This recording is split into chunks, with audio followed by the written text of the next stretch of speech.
Olá, nação empreendedora, sejam todos bem-vindos para mais um Business News, o seu programa empreendedor, o programa onde tem o propósito de gerar a gestão do conhecimento para que você, empreendedor, se profissionalize e maximize cada vez mais o seu resultado. E falando de conhecimento, vamos ao nosso primeiro bloco, né?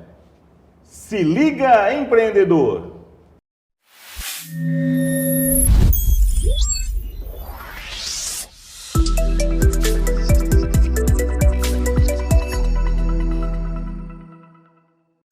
Hoje nossa aula será sobre eficiência operacional. Hoje nós vamos saber como faz a gestão do capital de giro. E para fazer a gestão do capital de giro, a gente precisa gerir dois pontos muito importantes: o ciclo operacional e o ciclo financeiro.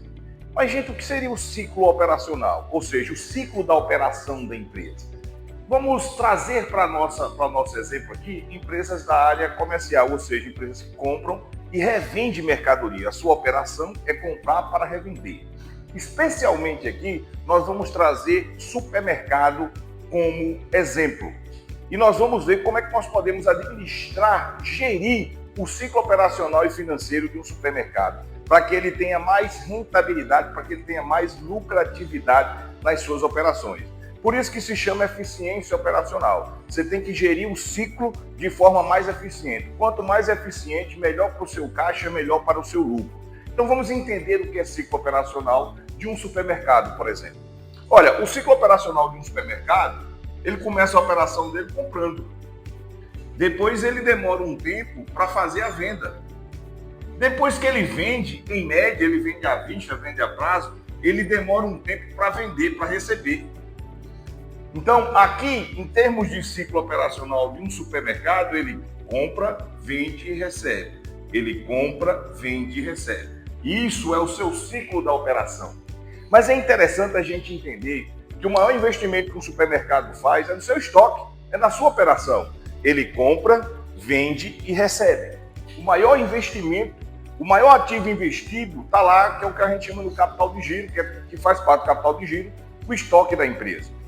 Então, a operação dele, comprar, vender e receber, comprar, vender e receber, a gente tem que entender em quanto tempo essa operação ela acontece. Por exemplo, a empresa compra, ela demora um tempo para vender. Esse tempo para vender a gente chama de prazo médio de rotação dos estoques. Se a gente for encontrar, Fábio, onde é que eu acho esse prazo médio de rotação do estoque? Que é o tempo, em média, que eu demoro da compra para eu poder vender. Então, no supermercado, é mais ou menos 14 dias. São 14 dias. Ou seja, se eu faço uma compra no supermercado, em média, eu giro aquelas minhas compras, aquele meu estoque em 14 dias. É mais ou menos assim. Se você entrar no supermercado hoje e esse supermercado parar de comprar, só vender, aquela imensidão de mercadoria que você encontrou no supermercado vai desaparecer em 14 dias. Então, o prazo médio de rotação do estoque de um supermercado normalmente é 14 dias. Depois que o supermercado vende, ele vende a prazo, vende à vista no Pix, a prazo no cartão, né? Então, assim, o prazo médio de recebimento do supermercado, em média, que é o prazo médio de recebimento das vendas, ele também, em média, são 14 dias. Então, nós acabamos de achar em quanto tempo o supermercado realiza sua operação, que a gente chama isso de ciclo operacional.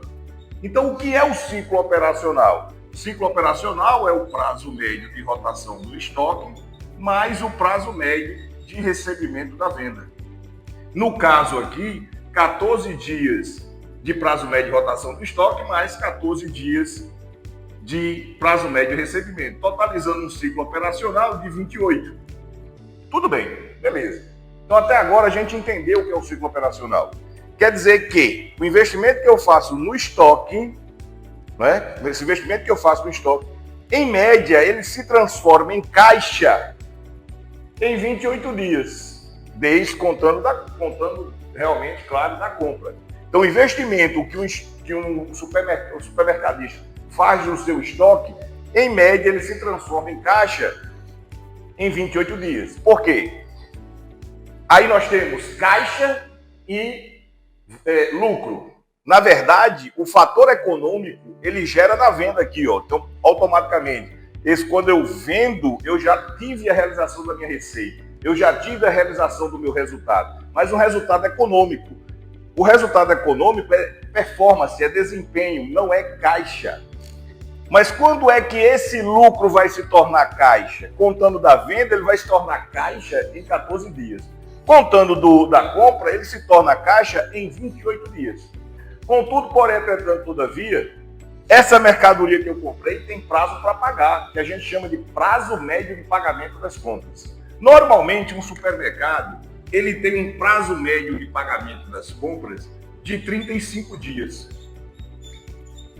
Então, meu prazo médio de pagamento das compras são de 35 dias. Ou seja, eu pago antes de receber ou recebo antes de pagar.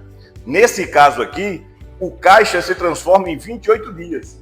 E eu pago apenas o meu fornecedor em 35 dias. O que isso quer dizer? O fornecedor financiou toda a minha operação. Eu estou ganhando dinheiro com o dinheiro dele.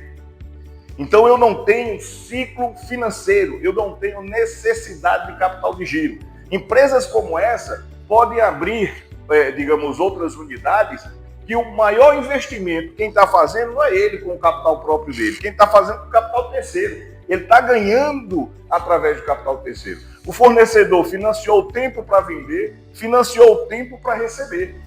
Ou seja, eu pago em 35 dias, mas tenho esse caixa pela venda em 28. Então eu não tenho um ciclo financeiro. O fornecedor financia toda a minha operação. Isso aqui é o que a gente diz que é ganhar dinheiro com o dinheiro dos outros. E o melhor, no fornecedor eu não tenho juros. Então isso aqui é um capital não oneroso. Porque quando eu tenho juros, diminui o meu lucro. Se eu pegasse dinheiro em banco para financiar a minha operação, automaticamente eu pagaria juros. Esses juros diminuem o meu lucro. Então a minha operação está sendo financiada pelo fornecedor. Isso ocorre normalmente em empresas que ganham no giro e não na margem. Por quê? Perceba, em quanto tempo eu realizo o meu lucro em caixa referente à minha operação? Eu realizo em 28 dias, praticamente um mês. Quer dizer que o supermercado, do que ele investiu no estoque, ele ganha 12 vezes no ano. Ele realiza o lucro dele 12 vezes no ano. Mas você sabe em média quanto é o lucro do supermercado? 2,5% em média. Ou seja, é uma margem muito baixa. É uma margem que normalmente você não consegue pagar juros. Mas digamos que essa empresa não está acompanhando o mercado. Essa aqui seriam os números médios do mercado. Pagamento, rotação do estoque em 14 dias, rotação prazo médio de recebimento das vendas em 14 dias, 35 para pagar. Eu não tenho o que a gente chama de ciclo financeiro. Mas se eu alterar essa situação, como eu seria alterar essa situação? Digamos que o prazo médio agora de rotação do estoque desse supermercado não é um prazo médio de mercado. Ele está acima, são 20 dias. E digamos também que o prazo médio de recebimento das vendas também está acima, com 20 dias. Ou seja, eu saí daqui de 28 para 40. Para 40 dias. E digamos que eu permaneci com o meu prazo médio de 35 dias. Mas se é de 35 dias, o meu prazo médio de pagamento, ele está localizado aqui, né? Ó. Meu prazo médio de 35 dias. Já que, vou transformar em caixa em 40. Então, nessa situação aqui, a empresa paga antes de receber. A empresa, daqui para cá, esse tempo que ela leva de pagar antes de receber, a gente chama de ciclo financeiro, que também é chamado de necessidade de capital de giro. NCG, necessidade de capital de giro. Quando a empresa diz, eu tenho necessidade de capital de giro, é porque ela paga antes de receber. Ela tem o que a gente chama de ciclo financeiro positivo. Como é que eu acho esse ciclo financeiro? Ciclo financeiro nada mais é do que ciclo operacional menos o prazo médio de pagamento das compras. Ciclo operacional agora é de 40, menos o prazo médio de pagamento das compras de 35, eu tenho um ciclo financeiro positivo de 5 dias. Alguém tem que bancar esses dias. Alguém tem que bancar essas contas, esses dias aí. Ó. Alguém tem que bancar essa conta, já que o fornecedor financia toda a minha venda e parte do meu recebimento. Mas tem 5 dias que ele não financia. Então, desses 5 dias aqui, vai ser minha necessidade de capital de giro. Vai ser o meu ciclo financeiro. Se a gente está falando que isso é um supermercado, esses números não estão de acordo com o mercado. Por quê? Eu falei para vocês que é mais ou menos 2,5 o lucro do supermercado. Quem é que normalmente paga essa conta? Normalmente quem paga essa conta aqui, eu vou lá nos bancos e vou pedir dinheiro emprestado. Quando eu peço dinheiro emprestado, eu pago o quê? Juros. Juros para capital de giro hoje em dia está o quê? 2,5%, 3%. Acabou o lucro da empresa.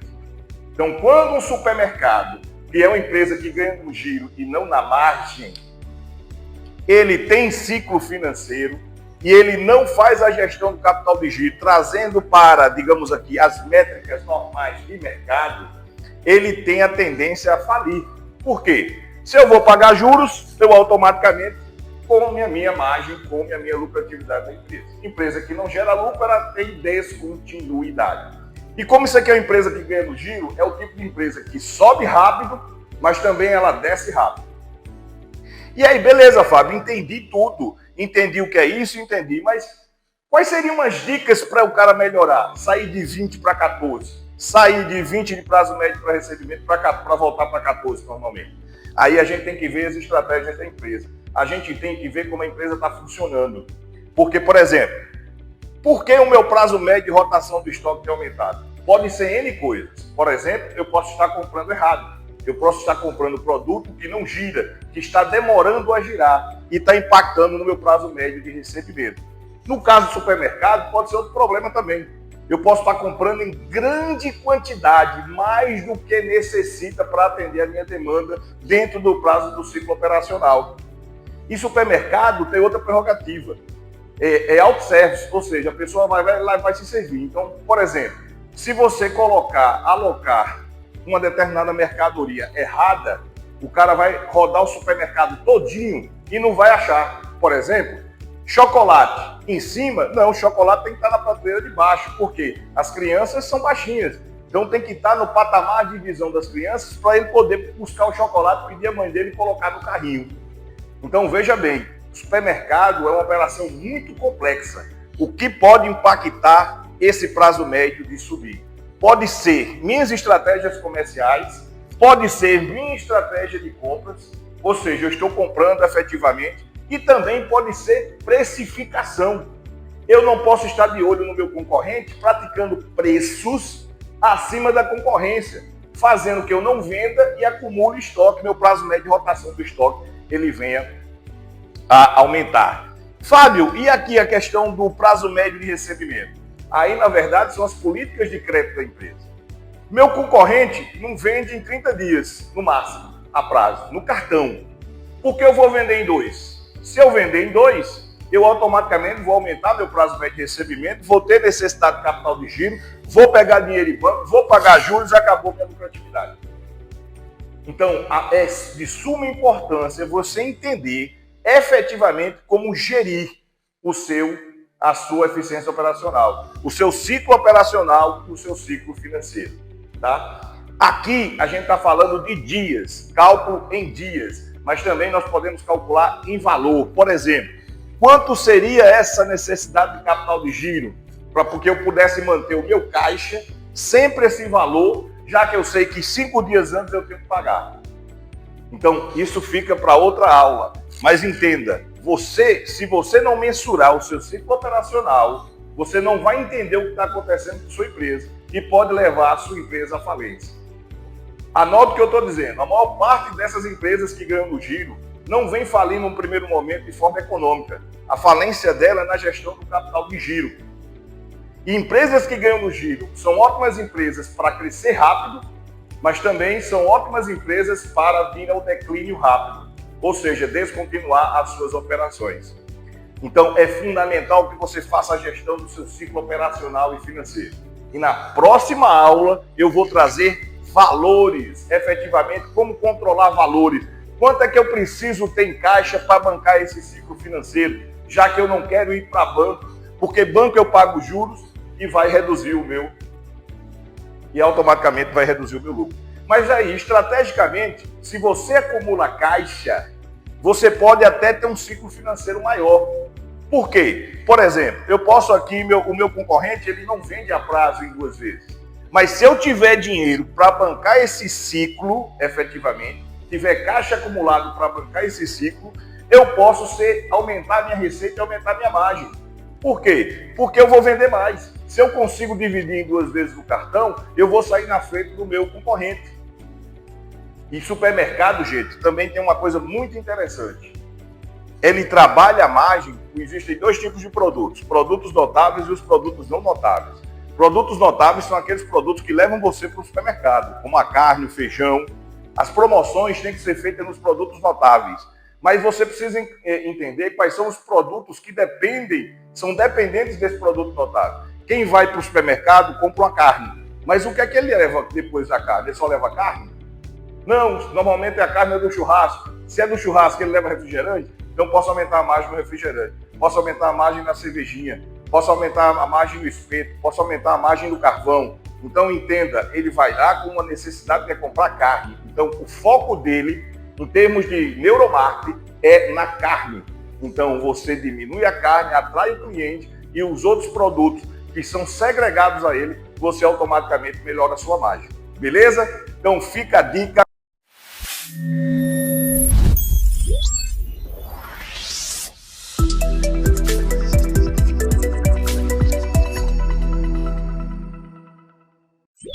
Voltamos! Mas antes de iniciar nosso papo empreendedor com ele, Felipe Crisanto, sobre reforma tributária, vamos faturar um pouquinho.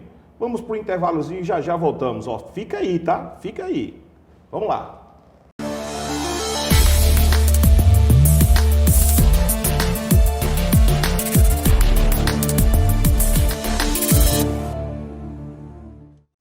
Via Centercar, peças e serviços automotivos. Aqui você vai encontrar profissionais qualificados que irão cuidar do seu veículo. Pneus novos, peças em geral, troca de óleo e alinhamento 3D, deixando você mais seguro na hora de pegar a estrada. Os melhores preços em peças, pneus e serviços. Fica na Avenida Pedro Olâmpio da Silva, número 2000, Centro, São Bento. 99884-5678.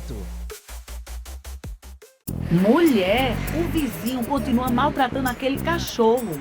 Mas isso é crime. Vou perguntar aqui à lei como denunciar e qual é a punição. Consulte as leis e chame a lei. A nova assistente virtual da Câmara de João Pessoa. O aquecimento global está provocando efeitos climáticos inesperados. Altas temperaturas, muitas chuvas e até tempestades. Mas as equipes da Prefeitura estão de prontidão 24 horas por dia. E em breve, João Pessoa vai contar com o Centro de Cooperação da cidade, um dos mais modernos do Brasil. Em caso de emergência, ligue 199 e entre em contato com a Defesa Civil. Prefeitura de João Pessoa. Com a Sintercom Fibra, a sua experiência de conexão vem com sensações incríveis. Vem com o balanço do seu som, com emoções, ação e vibração. Com muita diversão e aventura. O melhor do streaming para toda a família se divertir a qualquer hora. Tem aqui Sintercom Fibra, a internet ideal para você. Você sabia que quando uma calçada é rebaixada, o comerciante não pode restringir o estacionamento? Aí, gostei. Vou perguntar à lei como é que eu exijo esse direito. Consulte as leis e chame a lei, a nova assistente virtual da Câmara de João Pessoa. Sua voz promove o desenvolvimento. Sua voz alimenta a esperança. Sua voz indica os caminhos para um futuro cada vez melhor. Orçamento Democrático Estadual. Participe, debata e contribua. Semeando ideias, a Paraíba acolhe frutos. Confira os locais e datas das reuniões na sua região. Orçamento Democrático Estadual. Sua voz, nosso futuro. Governo da Paraíba. Esse gesto aqui você conhece. Pode ser legal, positivo, joia. Tem até mesmo outros significados ao redor do mundo. Mas em João Pessoa, ele também significa o respeito à vida. Motorista, ao se aproximar da faixa, vá freando devagar. Ligue o pisca-alerta e espere o pedestre atravessar. Depois é só seguir seu caminho. Respeite a faixa, respeite a vida. Uma campanha da CEMOB e Prefeitura de João Pessoa. Precisando de serviços para sua empresa? Com a Alerta Serviços você garante qualquer modalidade de trabalho de forma ágil e econômica. Aproveite as melhores condições para o seu negócio. Estamos presentes na Paraíba, Pernambuco, Rio Grande do Norte, Sergipe, Alagoas e Ceará. Com o padrão de excelência do Grupo Alerta, acesse nossas redes.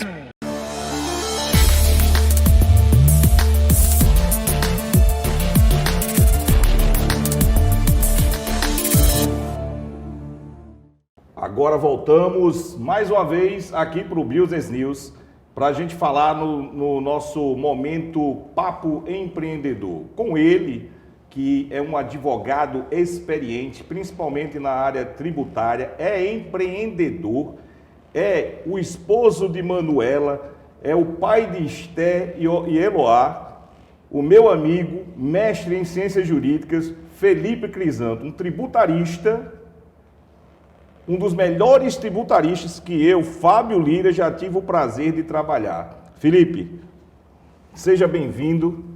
E eu tenho certeza que o papo de hoje vai ser bastante enriquecedor, porque está todo mundo querendo conhecer você e também está querendo conhecer um pouco da sua trajetória e conhecer principalmente sobre reforma tributária. E você é o cara da reforma tributária.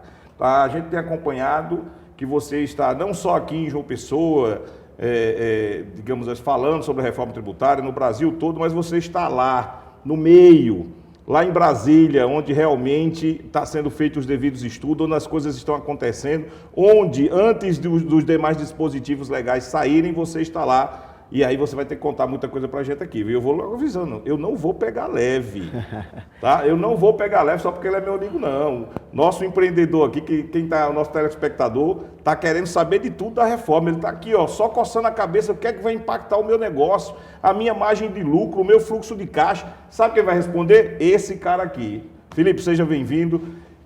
Pode se apresentar aos nossos, mas eu acho que eu já fiz uma apresentação muito boa, viu? Fábio, é um prazer estar aqui, mas eu creio que mais do que entenderem quem é Felipe, está todo mundo querendo saber, sedento pela reforma tributária.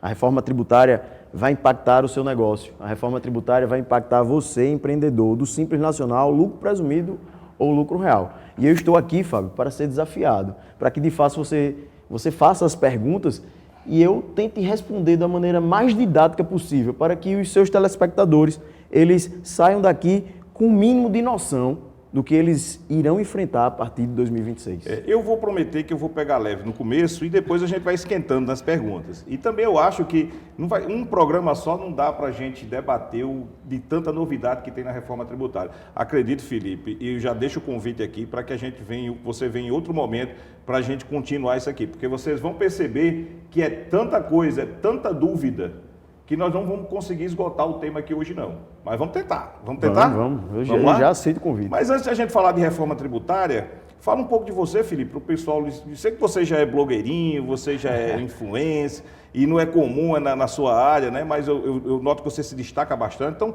fala um pouco da sua história. Bacana, Fábio. Já tocando nesse ponto de ser blogueirinho, é sempre uma dificuldade para todo mundo, né? Eu acho que a gente tem que começar. As críticas vão vir e você tem que ultrapassar elas. Eu sou filho de um músico, um jornalista, e eu sou neto de um semi-analfabeto que consertava a televisão. A gente está no meio da tecnologia, né? E meu avô conseguiu fazer uma coisa só durante a vida toda e ajudar a família até a educação. O avô consertava a televisão no fundo do quintal da casa dele. Logo quando iniciou na vida profissional e faleceu aos 85 anos, consertando televisão ainda, mas já com dificuldade, porque a tecnologia estava chegando a um ponto que ele não conseguia mais desempenhar aquelas funções dele. Eu só olho para a reforma tributária, eu só fico imaginando que a tecnologia está dominando tudo. A gente vai ter um tal de split payment, a gente vai ter alguns pontos. Vamos falar sobre ele. Exatamente, que a reforma vai trazer aí a tecnologia cada vez mais para dentro da sua empresa. Mas o Felipe, além de advogado, eu também, como o Fábio disse, sou um pouco empreendedor. Eu tenho uma empresa junto com alguns amigos, contadores, sócios de auditoria e tenho uma empresa de eventos também.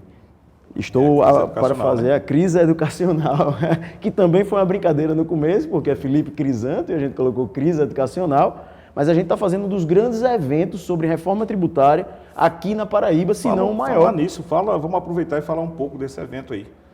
Esse evento é o Aconcarf Paraíba, segunda edição. Na verdade, é o Congresso Empresarial, Tributário e Contábil da Paraíba, e dentro dele vai estar acoplado o Aconcarf. O que é o Aconcarf? É a Associação dos Conselheiros do CARF. CARF é o Conselho de Recursos Fiscais do Ministério da Economia. É como se fosse o STF, né? Ali, depois da Receita Federal. Assim, não é só para advogados, tributaristas, não é só para contadores, para empresário também, né? Empresários, contadores, empreendedores, os temas são práticos. Não vai ter aquela teoria que quem é do direito está acostumado com ela. Vai falar lá sobre a distribuição de lucro, os empresários estão muito preocupados aí em relação a essa distribuição, da questão da tributação da distribuição de lucro. Tanto iremos falar sobre o projeto que está querendo tributar a distribuição de lucro e aumentar a isenção do imposto de renda pessoa física, quanto a gente vai falar sobre decisões recentes do CARF sobre a distribuição desproporcional de lucros em algumas situações. Ah, que bacana. Então, assim, ó, já sabe, vocês não podem perder. É um momento ímpar para você aumentar o seu conhecimento, principalmente nesse tema tão complexo que é a parte tributária do nosso país. O Brasil, ele tem já 40 anos com um sistema tributário, não é isso? Exatamente. E é um sistema tributário complexo e também injusto, porque a gente está muito acostumado com imposto sobre imposto, não é verdade? E às vezes muita gente culpa o empresário achando que o empresário está ganhando muito dinheiro e não sabe a carga tributária que existe sobre aquele bem que ele está consumindo. Nem o empresário muitas vezes sabe exatamente aquela carga tributária, né? Imagina a gente aqui no Brasil, com o sistema que a gente está, a gente muitas vezes vai no feeling e a gente coloca uma margem ali sem entender. A contabilidade de custo que você muito bem conhece vai ser necessária e precisa agora com essa reforma tributária. Beleza, Felipe. Então vamos começar com o assunto reforma tributária. Quando a gente fala de reforma tributária, de tributos, foram todos os tributos que estão nessa reforma tributária? Quais foram os tributos que estão nessa reforma tributária? Muito bem. Todo mundo imagina que imposto de renda está no meio, contribuição social. Muito, né? É porque tem vários projetos lá no Congresso. Mas, Fábio, na verdade, quando a gente está falando dessa reforma tributária, que modificou a Constituição Federal e que já tem uma lei complementar, que é a Lei 214/2025, que começa no ano que vem, a gente está falando sobre a reforma do consumo. Então, você, prestador de serviço, que paga o ISS, com o tempo, porque tem um período de transição, o ISS vai sumir. Você que vende mercadorias, que paga o ICMS, com o tempo, tem um período de transição, o ICMS vai sumir. E na esfera federal, Fábio, nós temos o PIS e COFINS que incidem sobre faturamento e temos o IPI, Imposto sobre Produtos Industrializados. O PIS e COFINS, eles irão sumir e serão os primeiros a sumirem. O IPI, quem diz que ele vai sumir é mentira. Ele vai ter uma redução a zero, mas ele, como um fênix no nosso país, pode vir a ressurgir. Então pode ser uma pegadinha aí, né? Na verdade, houve uma proteção à Zona Franca de Manaus. Não, tudo bem, mas assim, tirando a Zona Franca de Manaus, isso pode ser uma pegadinha. Porque a gente, quando está se noticiando lá que a gente vai ter um IVA dual, ou seja, a gente vai ter a CBS para PIS, COFINS e o IPI. Então, na forma que está informando, né, como chega a informação ao empresário, é como se sumisse o IPI, sumisse o PIS, sumisse a COFINS. Na verdade, o que vai sumir, o que vai deixar de existir, é apenas o PIS e a COFINS. O IPI, ele só reduziu a alíquota zero. Amanhã ele pode subir? Brasil? Né? Então, essa é uma resposta muito difícil, porque teremos 10 anos de transição. A grande questão é que o IPI ele vai estar ali com a fonte nata e morta. Né? Então, possa ser que ele venha surgir, não vou dizer que vai surgir. A grande questão é que vai surgir um novo tributo, que em tese deveria ser literalmente no lugar do IPI. Por que eu não digo que é no lugar do IPI? Porque precisaria retirar o IPI da Constituição, das legislações, para que a gente pudesse dizer o IPI sumiu, mas ele não sumiu, mas vai surgir um imposto seletivo, o imposto que a gente está chamado imposto do pecado. É um imposto que vai incidir sobre aquilo que faz mal à saúde, sobre aquilo que faz mal ao meio ambiente. Então, a gente tem nesse cenário, e respondendo objetivamente a sua pergunta, nós temos o ISS, ICMS, PIS, COFINS e IPI, que irão sumir num período de transição, com a ressalva da questão do IPI, e surgirá um IVA, Imposto sobre Valor Agregado, mas que no Brasil tudo tem que ser diferente. Então, nós teremos o IVA dual. Dual. O que danado é isso? Gente, o ISS é de competência do município, tá? O ICMS do Estado. Então, quando começar a dizer os estados e municípios, tudo vai ser gerido pela União, vai ser um tributo só, começou uma briga federativa. Porque quem não tem dinheiro não tem autonomia. Não tem poder. Não tem poder. Então, perder a possibilidade de instituir o meu tributo, perder a possibilidade, como é que vai ser isso? Federal, né? Não, mas olha, você não está perdendo autonomia porque você vai ter dinheiro, mas quem distribui o dinheiro?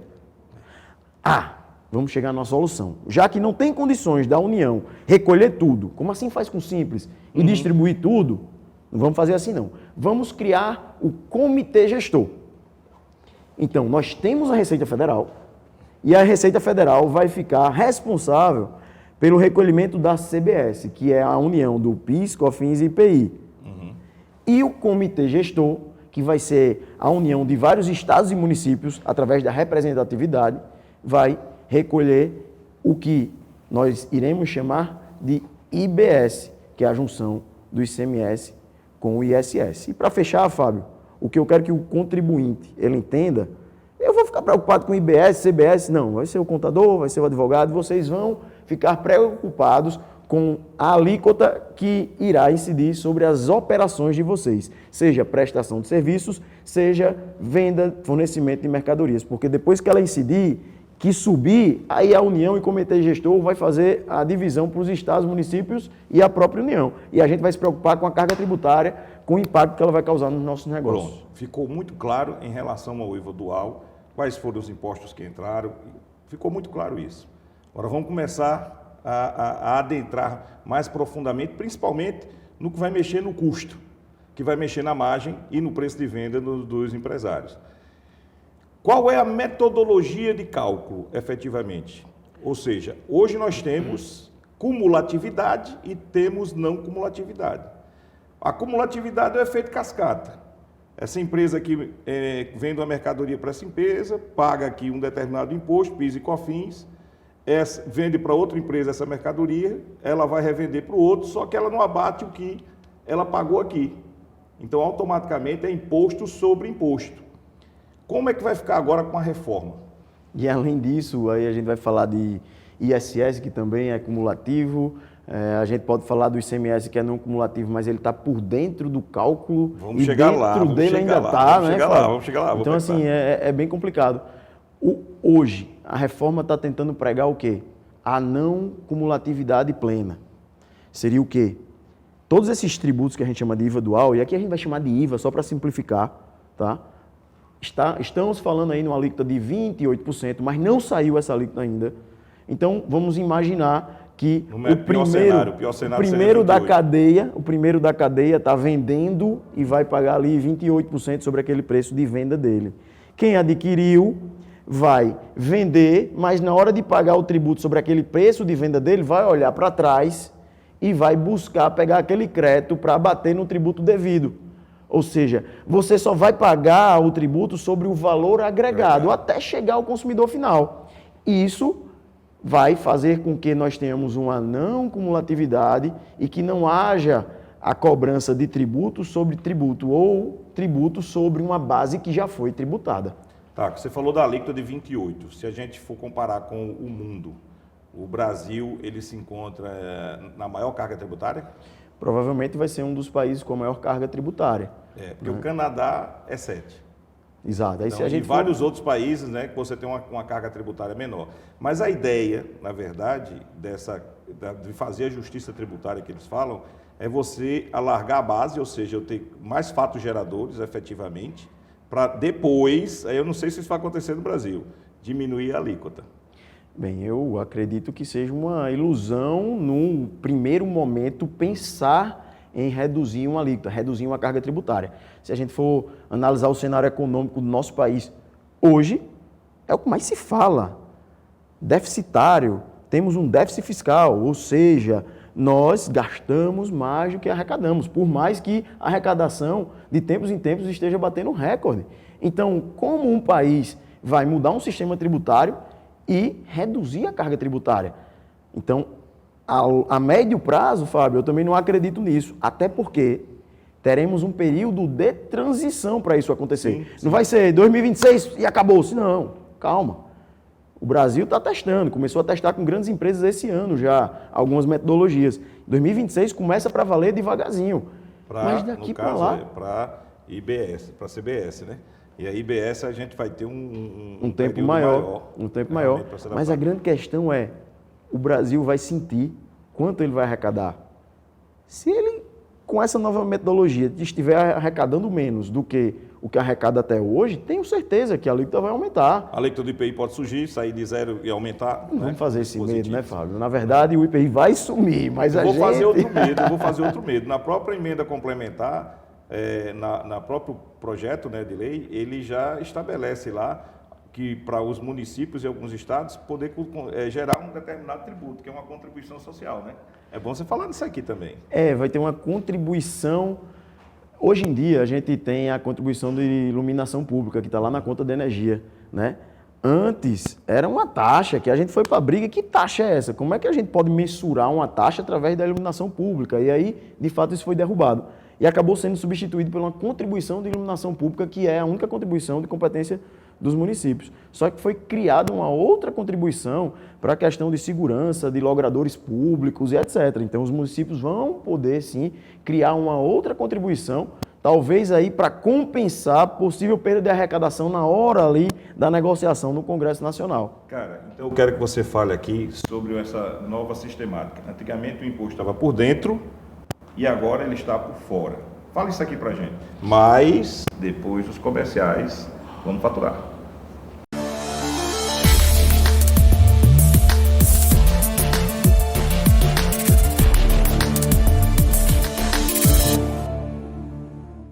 Você sabia que quando uma calçada é rebaixada, o comerciante não pode restringir o estacionamento? É lei.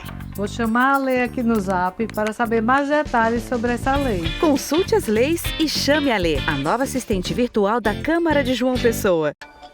No Sicredi, acreditamos em um mundo repleto de cooperação. Acreditamos que existem novas maneiras de repensar velhos hábitos. A gente faz acontecer juntos porque sempre existe uma alternativa mais justa e humana para tudo, inclusive para a sua vida financeira. O Sicredi rende mais para você e para todos à sua volta porque reinveste recursos na sua região, incentivando a economia local. Escolha o Sicredi, onde o dinheiro rende um mundo melhor. Os 440 anos de João Pessoa, o governo da Paraíba está fazendo história. O novo Hospital da Mulher já está atendendo. A grande reforma do Palácio da Redenção foi finalizada e agora abriga o Museu da História da Paraíba. O novo Centro de Treinamento dos Bombeiros também está pronto, junto com as reformas da Delegacia Geral da Polícia Civil, da FUNAD, das escolas Sesc Centenário, Maria Bronzeado e do Teatro Santa Rosa. Bora, Paraíba! Aqui tem futuro. Governo da Paraíba. João Pessoa tá com tudo. Tá investindo mais de R$1 bilhão em infraestrutura. Tá com 1.000 ruas entregues, 200 quilômetros de asfalto novinho e obras no binário do Unip e nas avenidas Rui Carneiro e Hilton Souto Maior. Tá avançando com a Ponte do Valentina e o Parque da Cidade. E vem aí a reforma do Mercado Central e o Complexo Viário Beira Rio. Tá com tudo mesmo. Prefeitura de João Pessoa, cidade em crescimento. Vou falar com a lei. Acho que precisamos de uma lei para o passo estudantil. Consulte as leis e chame a Lê, a nova assistente virtual da Câmara de João Pessoa. Num mundo cada dia mais conectado, ser Senai Paraíba é ter a qualificação que abre portas para um universo de possibilidades. é ter cursos técnicos, profissionalizantes, capacitação pessoal e graduação tecnológica com aulas práticas, metodologia própria, tecnologia e vínculo direto com a indústria. É se tornar o profissional que o mercado busca e impulsiona o crescimento da indústria.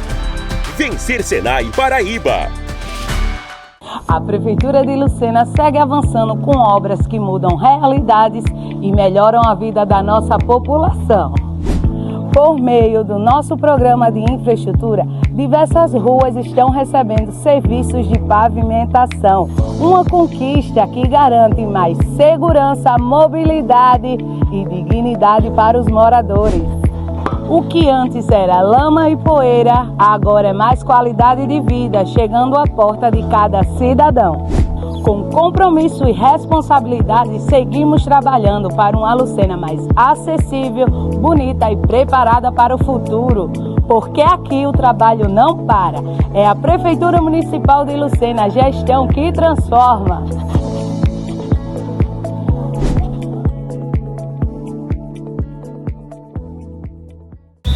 Tem ponto, tem gol, tem emoção e o calor da nossa gente. Paraíba World Beach Games, terra do sol e dos jogos de praia. De 1º de setembro a 9 de novembro, João Pessoa recebe o maior evento esportivo de praia do Brasil. Campeonato Nacional de Beach Soccer, Jogos Universitários Brasileiros de Praia, Rei e Rainha do Mar, circuitos mundiais de vôlei e handebol de praia e muito mais. Traga a sua torcida. Governo da Paraíba.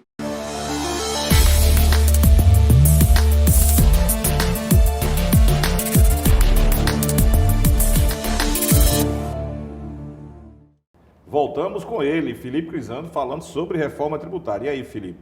Eu lhe atrapalhei, mas já joguei a bomba. E aí, como é essa questão por dentro e por fora? É melhor, não é melhor? Como é que se faz isso? Como é que se Eu costumo dizer que vai depender de caso a caso, porque no Brasil a gente tem exceção para tudo. E com essa reforma também não foi diferente. Logicamente a gente vai falar de uma maneira geral, mas já deixando a dica aqui, que a depender da sua atividade você vai ter uma redução da sua alíquota.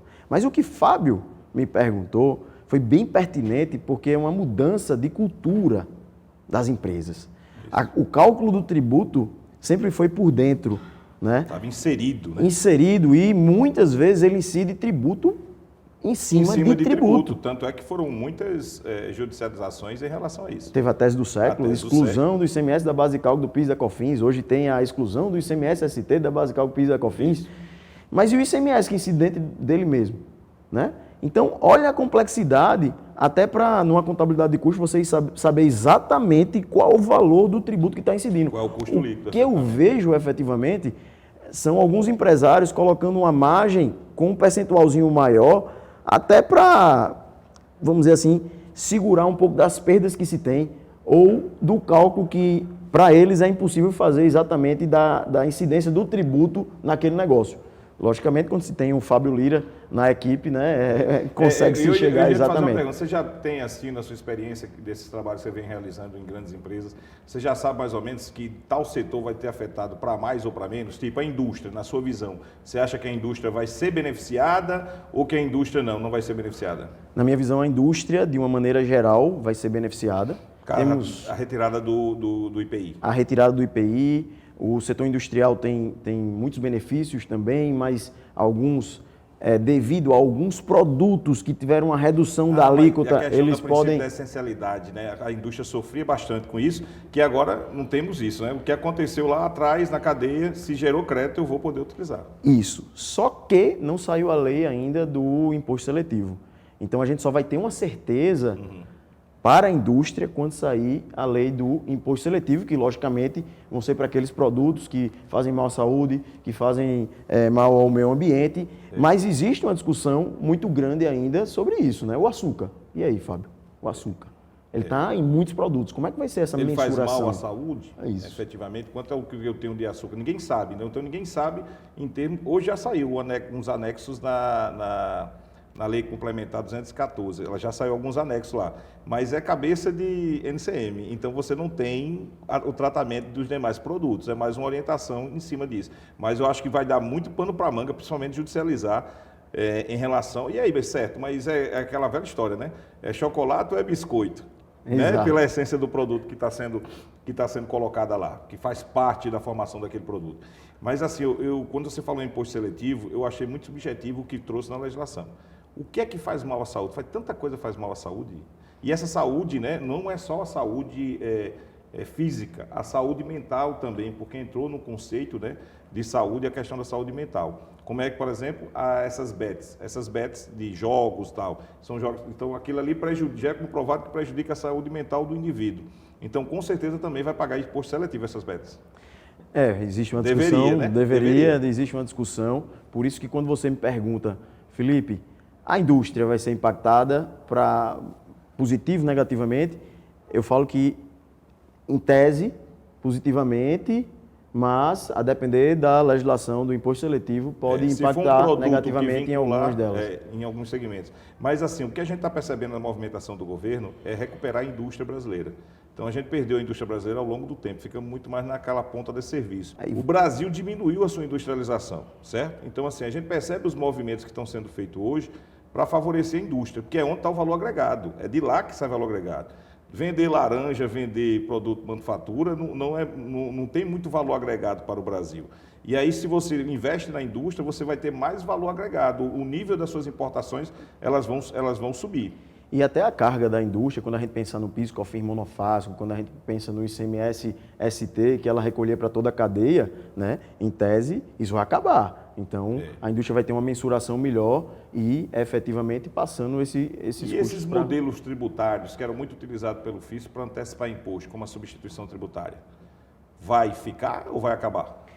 Pela reforma e a neutralidade e o princípio da não cumulatividade, isso é uma grande discussão entre os tributaristas, porque não tem expressamente dizendo que isso vai acabar, mas pela lógica, isso, débito e crédito, vai acabar. E aí, entrando até na questão que você está dizendo, Felipe, e agora? Era por dentro, por fora, e o comércio e o serviço, acaba, né? Então. Default também acaba. E aí o default também acaba, que a gente vai ter o princípio do destino. Então, boa. Fala aí dessa questão do princípio do destino. Tá, o princípio do destino é que o tributo vai ficar onde efetivamente a gente vai ser consome. Então, você quer dizer que em estados como a Paraíba, estados do Nordeste, normalmente, são estados consumidores, mais do que estados produtores, como o Sul e Sudeste, vão aumentar a sua arrecadação? Vai aumentar a arrecadação, vai ter um fundo de compensação também, porque nesse período de transição, o Brasil vai sentir como é que efetivamente Mas a preocupação desse fundo seria mais para o Sul e Sudeste, estados produtores, né? Isso, só que não só isso. Pelo fato de que alguns estados irão perder devido à diminuição e extinção futura dos benefícios fiscais algumas indústrias.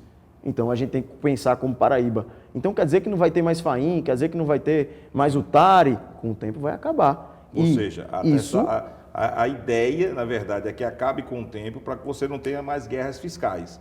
E, em tese, se nesse tempo todo os estados consumidores vão arrecadar mais, eles vão se desenvolver mais, em tese. E isso vai depender, sabe de quê? Vamos falar aqui de João Pessoa, Paraíba, Polo Turístico Cabo Branco.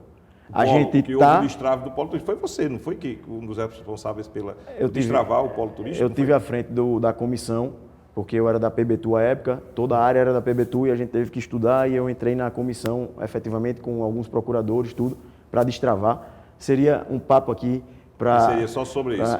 Mais um bloco, mas de fato eu tenho muito orgulho disso, enquanto no público a gente não pode dizer, eu fiz isso pelo meu estado, mas hoje eu saí, eu falo com muita naturalidade, eu tenho como felicidade ter participado, né, e contribuído para o destravamento do polo. E aí, voltando para o tributário, destino, princípio do destino. Então a gente tem um projeto na capital pessoense que está atraindo resorts, que vai atrair fora os resorts vários outros entretenimentos, vai atrair, a construção civil está latente, está pujante, muitas pessoas vão morar aqui. Então, Fábio, vai ter muito consumo aqui em João Pessoa, só que em outros estados da Paraíba. Aí a pergunta fica, o que é que pode ter para a iniciativa privada e o que pode ter para a iniciativa pública? O público vai ter que começar a estudar o que a região dele comporta, o que ele pode desenvolver lá. E as empresas privadas vão ter que desenvolver projetos para vender para o público, para dizer aqui a gente pode desenvolver, como por exemplo em Sousa, desenvolver ainda mais o turismo lá do Parque dos Dinossauros, daquele vale que é lindo, a gente tem que pensar tudo isso. Ou seja, em tese nós vamos ter um aumento da arrecadação e aí indo para a área pública, né, e na iniciativa privada também, porque são pontos de investimento tanto do público quanto do privado, o público para dar condição de efetivamente o privado se estabelecer, né? E aí fica a dica aqui, né? Então, ou seja, a gente percebe uma condição melhor para os estados nordestinos dentro dessa avaliação primária, pelo menos nos primeiros momentos, né, até que se haja um equilíbrio. Mas o Nordeste, os estados do Nordeste, a região Nordeste, não pode dormir. Não pode dormir, porque benefício fiscal, os benefícios fiscais sobre os tributos do consumo, principalmente do ICMS, irão acabar em 2033.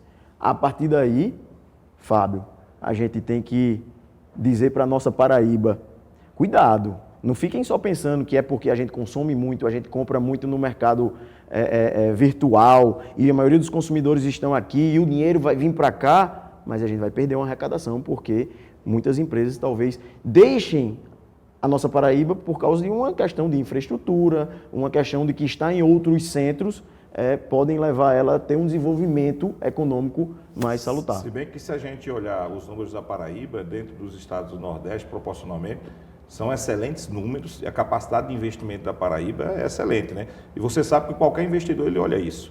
Mas temos porque que melhorar... o nosso estado é grande, né? Então, toda vez o cara tem que olhar aqui para saber se... Temos que melhorar o nosso escoamento também, né? Sim, temos. A gente não fala só das rodovias internas aqui, mas a gente tem que melhorar o nosso porto, a gente... enfim, você conhece, Brasil, claro. Brasil a gente... Nós temos que desenvolver muito ainda, então nós temos que aproveitar esse momento, não podemos dormir. Exato. Né? Agora, Felipe, deixa eu te falar mais alguma coisa. Quer dizer, é muita coisa para falar, mas eu vou puxar esse ponto, porque essa reforma tributária não só foi dos impostos sobre o consumo, não. Então, só para a gente entender, o IPTU também teve uma mudança significativa. Teve efeito no IPTU, não foi? E teve efeito também no IPVA. Eita, aí você falou de Areia Vermelha, você falou aqui de João Pessoa, de que tem jet ski, barco, etc. Mas o IPTU, o detalhe é legislativo, que a gente pensa que não vai impactar a gente, mas de uma maneira geral, tinha que se passar o aumento, um determinado aumento pela Câmara dos Vereadores. Mas com a modificação e a modificação da legislação municipal, o prefeito, por decreto, pode aumentar o valor do IPTU que você pode vir a pagar no futuro. Logicamente, não vou falar das questões... Da Câmara dos Vereadores. Sem precisar da Câmara dos Vereadores, lógico que não vou entrar em detalhes aqui, mas a principal mudança e efeito é esse. E quando a gente vai falar do IPVA, que é um tributo estadual, que a gente sofre quando pagamos nos nossos carros. Avião agora vai ser tributado, lancha vai ser tributado, como é que é? Pronto, avião, lancha, só que aí o jet ski? Jet ski, porque, Fábio, aí tem uma questão de justiça social. O cara que tem uma moto, uma motocicleta, ele paga IPVA. E muitas vezes a motocicleta dele é para trabalho. Exato, e aí você que tem um jet ski, não paga IPVA, vai ter que pagar, né? Vai ter que pagar na sua lancha, vai pagar. Isso ainda vai ser regulamentado, mas já houve uma modificação na Constituição. Já houve uma modificação, a lei já trouxe. Avião sim, mas parece que o avião da parte agrícola não paga. Aí eu vi umas exceções que eu fiquei meio assim, peraí. Aí não tem aquele que o pessoal utiliza aqui, como é que é o nome? Aqueles... Aí você está falando triciclo, né? Não é? Só que aquilo ali eu vi que entrou como produto agrícola, né? Na verdade, a classificação do NCM dele é como se fosse um trator. Um trator. Então, se é trator, aí está isento. São discussões que nós teremos e vocês têm que buscar os bons advogados e contadores para trazer essas soluções. Mas são dúvidas. Uma nova legislação irá trazer muitas dúvidas e a gente vai judicializar muita coisa. Está muito bom o nosso papo, mas infelizmente nosso tempo está acabando. Mas eu vou deixar, antes de você finalizar e se despedir do nosso telespectador, porque fiquem tranquilos, eu sei, se aqui tivesse auditório seria mas nós vamos voltar com mais um programa exclusivamente sobre reforma tributária, gente, porque tem muita coisa, tem split payment, tem o que é que afetou na construção civil, nos aluguéis, tem muita coisa mesmo. E esse cara aqui é especialista. Eu não vou dar folga para ele, não. A gente vai apertar ele aqui ao máximo, tá? Mas a gente percebe que as modificações foram muitas. Isso vai mexer na cultura empresarial, tá? Principalmente o split payment, que a gente vai falar em uma outra oportunidade. Mas, Felipe, quando essa reforma foi criada, ela foi criada com base em princípios. O princípio da neutralidade, que aí eu achei massa, porque não vai ter cargas diferenciadas. Então, hoje nós temos, a gente conversa com o produto hoje para saber qual é o tributo dele, que se incide sobre ele, qual é a alíquota que incide sobre ele. Com essa reforma, essa burocracia toda vai acabar. Serão tributados especificamente. Claro que existem os regimes, né? Uma redução de até 30%, uma redução de 50%, uma redução de 60%, 70%, por aí vai. Então, a gente viu que isso vai ser melhor, porque hoje gera muitas multas por questão de... É muito difícil controlar essa quantidade, principalmente quem tem um mix elevado, como supermercado. Então, sempre vai dar margem para erro e aí vai pagar multa, juros e tal. Isso, em tese, vai acabar, vai ficar melhor o custo de controle dessa parte fiscal. Mas o que eu queria falar com você é o seguinte, e essa questão do princípio da simplicidade? Eu pergunto a você, você entende que isso foi respeitado na Constituição? Realmente vai ficar mais simples, menos burocrático o nosso sistema tributário, que eu entendo, pelo que você falou, nós vamos ter 2 sistemas tributários concomitantes. Isso. Nós vamos ter o atual, não é isso? E com a reforma tributária. E vão andar até 2033. Isso, eu penso assim, que quem viver verá.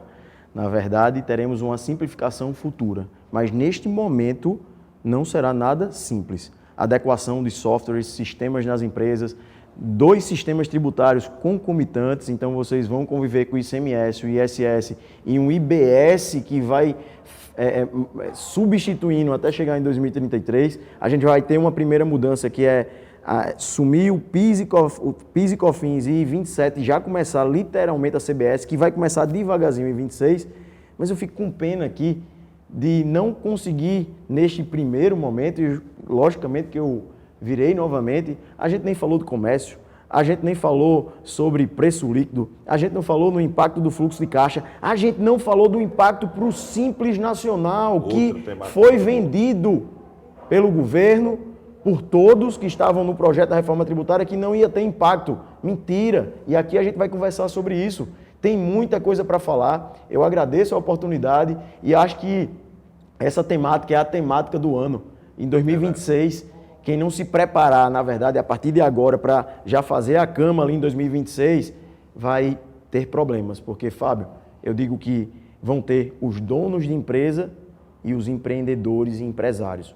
Os donos de empresa vão quebrar. Os empreendedores, empresários que começarem a se organizar de agora, vão seguir em frente e vão viver para ver a simplificação depois de 2033. Beleza, Felipe, obrigado. Você já se comprometeu, tá, galera? Comprometeu voltar aqui. Eu não sei nem se o próximo programa vai ser suficiente, porque se a gente for falar aqui só de um segmento que é a construção civil, a gente vai passar muito tempo, porque vai falar sobre RET, vai falar qual a diferença no aluguel, na transição, como é que vai ser o processo de pagamento do tributo, vai falar da não cumulatividade por subtração. É muita coisa para se falar, tá, gente? Mas tenho certeza que vocês ficaram ligados, aprenderam muito hoje com esse cara que é fenomenal, Felipe Crisanto, e com certeza vai voltar aqui e a gente vai explorar mais ainda o conhecimento dele. Agora, Felipe, para encerrar, qual o conselho que você dá ao empresário que está aí nos assistindo sobre a reforma tributária? Procurem entender e saber mais sobre a reforma. Eu estou vendo ainda hoje muitos empresários achando que essa é mais uma lei, né, uma mudança que não vai pegar. Gente, já pegou, a Constituição já mudou, a lei já existe, outras estão por vir. E se você dormir no ponto, pode quebrar o teu negócio, porque o impacto vai ser gigante no fluxo de caixa. Então, busca informação, corre atrás de profissionais sérios, fala com tua equipe e segue, porque até a tecnologia vai ser um diferencial, que já é hoje, mas ela vai ser um dos principais, talvez, diferenciais no teu negócio, independente da atividade. E o Business News está com você, não vai deixar você sozinho aí nessa jornada não. Nós vamos trazer Felipe e muitas outras pessoas, especialistas na área, para falar sobre a reforma tributária, para que nós possamos aumentar ainda mais a profissionalização de você empreendedor, bem como também gerar uma forma de ver o mundo de forma diferente, de ver o seu negócio de forma diferente, de ver a economia de forma diferente. E esse é o propósito desse nosso programa do Business News, ou seja, levar conhecimento para você maximizar mais resultado cada vez mais e agregar mais valor à sociedade. Um grande abraço a todos e até a próxima.